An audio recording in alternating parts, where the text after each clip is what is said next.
dalee nag jàmm ci seen émission Actu People nag mu nekk émission bi nga xamante ne nii lépp lu nga xamante ne dafa fës ci semaine bi muy actualité wala buzz ñu ciy ànd ak yéen ma ciy ànd ak Mahfouz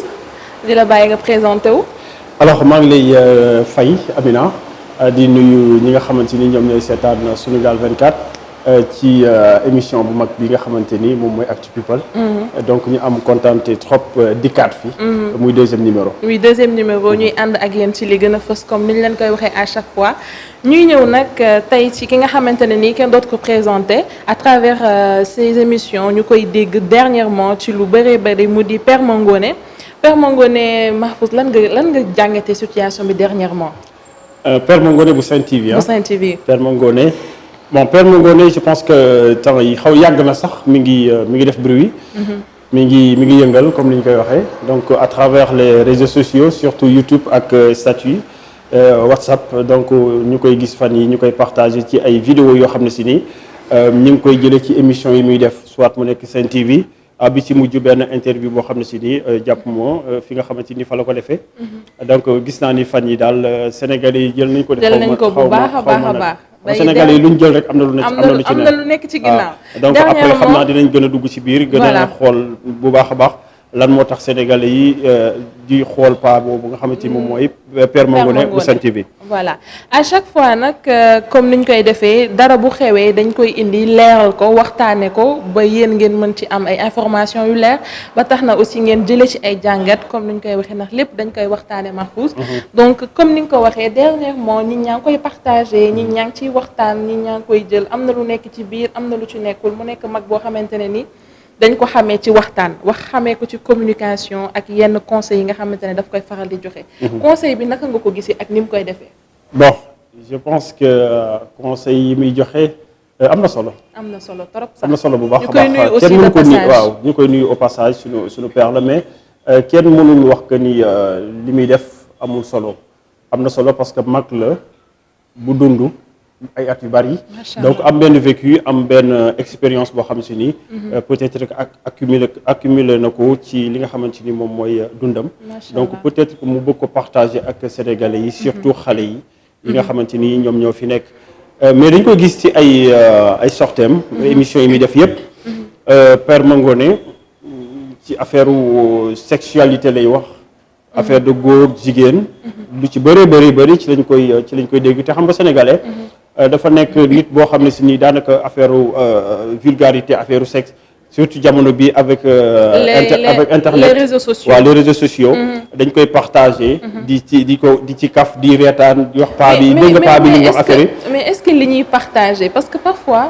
comme li nga wax nii léegi pour te rejoindre parfois nit dina lancer message comme ak waxin beeg doxalin bi mais parfois sénégalais yi dinañ lancer message bi nga foog ne message bi la alors que y a autre chose derrière foofu laa jëmoon peut-être que ni ma ko waxee ci début bi expérience bi mu dund ku dégg ni muy waxee xam ne bon am na expérience am na lu ne ci bopp bi donc loolu la bëgg a partager ak ñi nga xamante moom mooy sénégalais yi parce que tamit ku nekk ak sa façon bi ngay véhiculer peut-être sa message mais moom message am je pense que ni mu koy véhiculer man je pense que personnellement damay wax man maay wax Mahfouz man maay wax sama xalaat la du xalaatu sénégalais yi mais dama koy wax juste pour après partager ko ak sénégalais yi puisque maa ngi koy def maa ngi koy def ñu koy dugal ci li nga xamante moom mooy internet bi mais dafa bëri trop sexe à chaque fois suñu gisee pas bi muy wax affaire de góor jigéen su ko defee nii kii yor li je pense que bu fekkente ne am na message bu muy jàllale tamit message bi je pense que mën na bañ a jàll parce que nit ñi loolu lañ ciy gis mooy vulgarité bi loolu lañ ciy gis sexe lañ ciy gis et puis nekk na loo xam ne si nii daal man rafetlu ma ko surtout bu fekkente ne nitu télé la nitu télé je pense que su fekkente ne message voilà message ngay jàllale message boobu war nga mën a woddu sa wax man nga war a woddu sa wax parce que li muy def dafay nettali li nga xamante ni sunu papa yi wala sunu maam yi loolu lañ doon dunde peut-être góor ak jigéen mais nag mënoon na ko nettali loolu daf ñuy servir comme leçon mais nag na ko waxee ci wax bu rafet utiliser ay mots yoo xam ne si nii li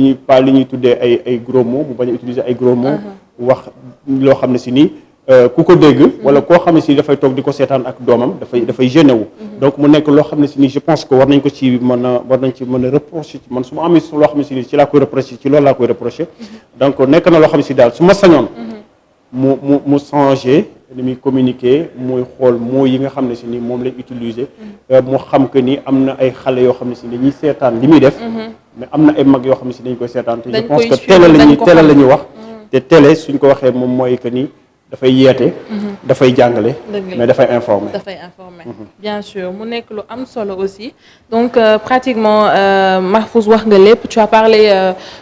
de sa façon de parler wax nga aussi ci comportement bi ba dem message yu muy véhiculer à travers ci média bi nga xamante ne nii ñëpp koy seetaan mag yeeg ndaw ñi et aussi day bàyyi aussi benn image boo xamante ne nii comme ni ñu ko waxee parce que lépp aussi ci jàngat la ak transfert message ak waxu démb ak waxu tey xam nga ñun tamit dañuy soxla ay mag yoo xamante ne dañuy teg ci yoon di ñu xamal di ñu tette di jël li ci ginnaaw di ko def ci kanam pour ñu gën a am lu ñu leer mais aussi loolu bi am na solo ak jëfin bi li nga wax noonu am na solo parce que boo xoolee suñu télé yi ni mu bindoo muy télé yi fi nekk yëpp télé yëpp am nañ ay mag yoo xam ne si nii tey ñoom ñooy def yenn émission yi di man di waxtaanee démb di man di waxtaanee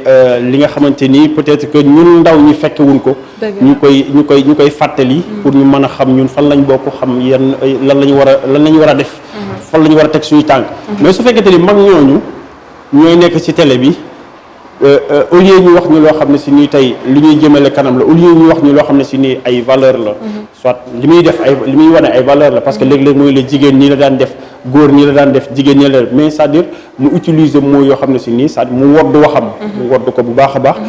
mu xam que ni wax naa ko léegi ay xale ñoom ñoo koy seetaan ay mag ñoo koy seetaan te je pense que des fois mu wax loo xam ne si nii man dama naan kii su ma nekkoon ak su ma toogoon ak sama doom est-ce que dinaa nekk à l'aise am tuuti choc voilà est-ce que dinaa nekk à l'aise pour mën a déglu paa bi li muy wax parce que des fois bi ma mujjee dégg maa ngi koy dégg muy wax bon bëgguma si jaar sax yoo xam ne si nii vraiment imaginer naa man su ma toogoon ak koo xam ne si nii tey xale la maa ko yilif wala sama doom la est-ce que dina wala sama yaay wala dinaa est-ce que dinaa nekk à l'aise wala dinaa ko mën a siggi xool ko donc je pense que loolu il faut moom mu bàyyi ci xel bu baax a baax xam que ni télé lay wax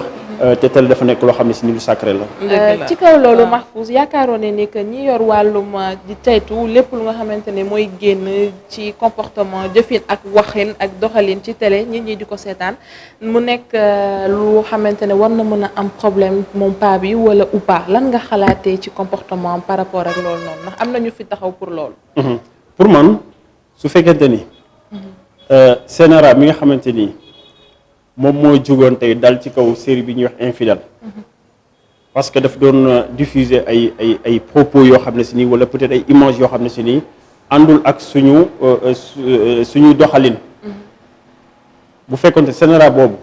moom moo defoon loolu je pense que war na wax ci kaawu Père Mangone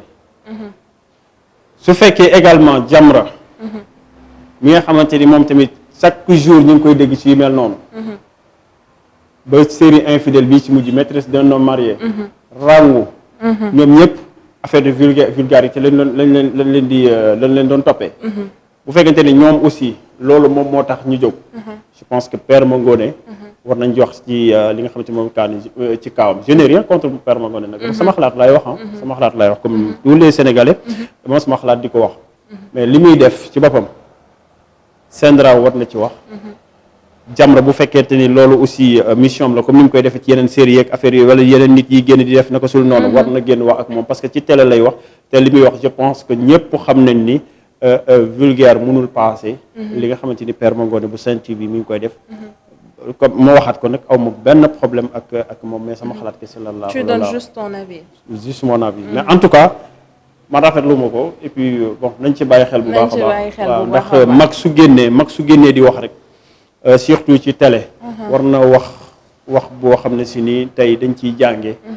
niñ ciy jàngee moom mooy que ni li ma njëkkoon wax rek expérience bi nga xam ne si ni am na ko vécu bi nga xam ne si nii am na ko mu partagé ko ak ñun ñu xam ñun jeunesse bi fan la ñuy teg suñu tànk mais avec la manière voilà macha allah mu nekk lu am solo ñuy ñëwaat ak yow aussi ci benn point bi am la semaine encore une fois c'est sur la Sen TV kii di Ouzin Keita voilà mu am ay propos yu mu tenir par rapport ak ñi ngi liggéey ci wàllu média wax leen ko ñu sénégalais yi teg ci seen bët noo jàngatee loolu noonu. non voilà Ouzin Keita je pense que émission bi ñu ko invité woon Sen TV la 100% buzz. donc toujours buzz moom moo ñuy sonal. la dernière fois waxoon naa ko wax nañ si. waaw waxoon naa ko nee naa toujours ñun télévision yi wala yenn site internet yi buzz moo ñu dañuy am émission yoo xam ne si ni émission buzz dañ ko tuddee donc 100% buzz moom donc je pense que loolu sax waru fa bettee. parce que buzz rek lañ fay lijjanti. donc ñooñu suñu invité ki nga xamante ni moom mooy Ouzin Keita. di waxtaan ak moom mu dépassé leen. saaga leen. saaga journaliste yi tooñ. parce que tamit ñu bëri dañuy jàpp ne ku yor micro di wax rek journaliste nga. alors que dafa am ay animateurs. yoo xam ne si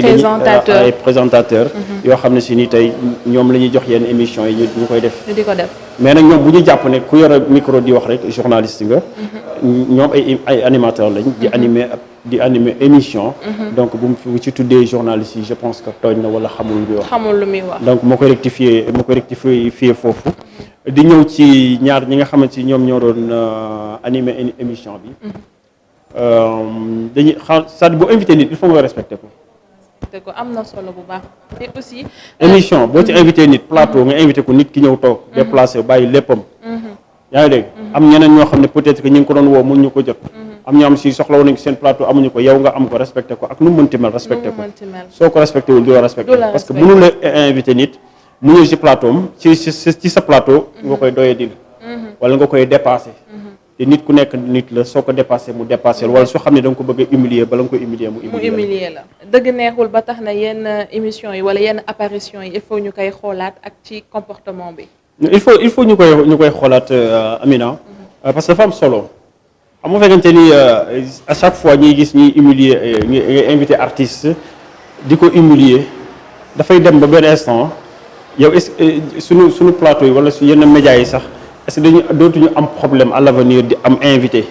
parce que wala nga invité nit des fois damay gis nga invité nit mu tiit.